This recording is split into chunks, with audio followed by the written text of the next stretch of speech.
This is VOA News. I'm Liz Palka. Devastating bombings in Sri Lanka, killing hundreds, has forced the island nation into a state of emergency. At least 290 people are dead and hundreds of others injured after the blasts targeting churches and hotels on Easter Sunday. Sri Lanka Project Director for the International Crisis Group in London, Alan Keenan, explains why this attack has come as such a shock. There was never any history of violence of this sort against Christians, and certainly not by the Muslim group that the government is claiming is responsible for this. There's been no history of Islamic militancy within Sri Lanka. Officials believe 7 suicide bombers belonging to the National Thowheeth Jama'ath group carried out the coordinated attacks. The government said it is investigating whether the group had links to foreign terrorist organizations. The United States on Monday ended its sanctions waivers for 5 countries importing Iranian oil. The U.S. hoping to put new pressure on Tehran to curb its military aggression in the Mideast by cutting off its main source of national revenue. The waivers will end for 3 U.S. allies, Japan, South Korea, and Turkey, as well as China and India. The U.S. Special Envoy for Afghanistan Reconciliation, Zalmay Khalilzad, has left for another regional trip that will also take him to Qatar for a new round of negotiations with the Taliban. The political end to the Afghan war is the goal of this peace process. The United States is offering a reward of up to $10 million for information that disrupts the finances of Lebanon's Hezbollah militant organization. The U.S. State Department announced the award Monday. This is VOA News.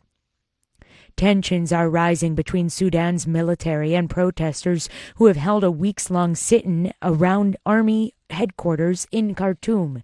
As Naba Mohideen reports, the protesters have vowed to stay until the country returns to civilian rule. Sudan's Transitional Military Council on Monday warned protesters it plans to clear the streets around the defense ministry. Meanwhile, protesters called for an even bigger demonstration, raising the risk of confrontation. After weekend talks with protest leaders broke down, the military council issued a statement calling for barricades around the sit-in, which started April 6, to be immediately removed. The group leading the protest, the Sudanese Professionals Association, suspended talks with the military Sunday because it refused the SPA's demand to promptly hand power to a civilian council. Naba Mohideen for VOA News, Khartoum. The military council, which replaced ousted former President Omar al-Bashir on April 11th, is under pressure to return to civilian rule after announcing a 2-year transition period. After extensive talks between his country and his Pakistani counterpart, Iran's President Hassan Rouhani says Tehran and Islamabad have agreed to form a joint new force to fight terrorism on their common borders. Rouhani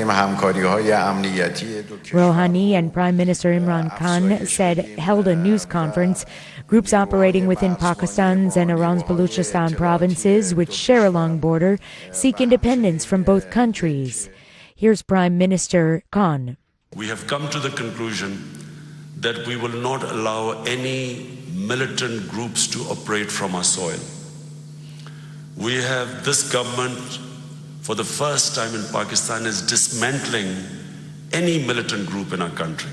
Khan's visit to Tehran comes just days after a group of militants crossed the border from Iran and carried out a deadly attack against Pakistan armed forces in southwestern Baluchistan province, killing 14. President Trump sued Monday to block a congressional panel from subpoenaing his personal and business records from the accounting firm that for years has handled his financial affairs. Democratic Congressman Elijah Cummings, who chairs the House of Representatives Oversight Committee, is seeking 8 years of Trump information from Mazars USA. But the Trump organization said in the suit the subpoena is, quote, invalid and unenforceable because it has no legitimate legislative purpose.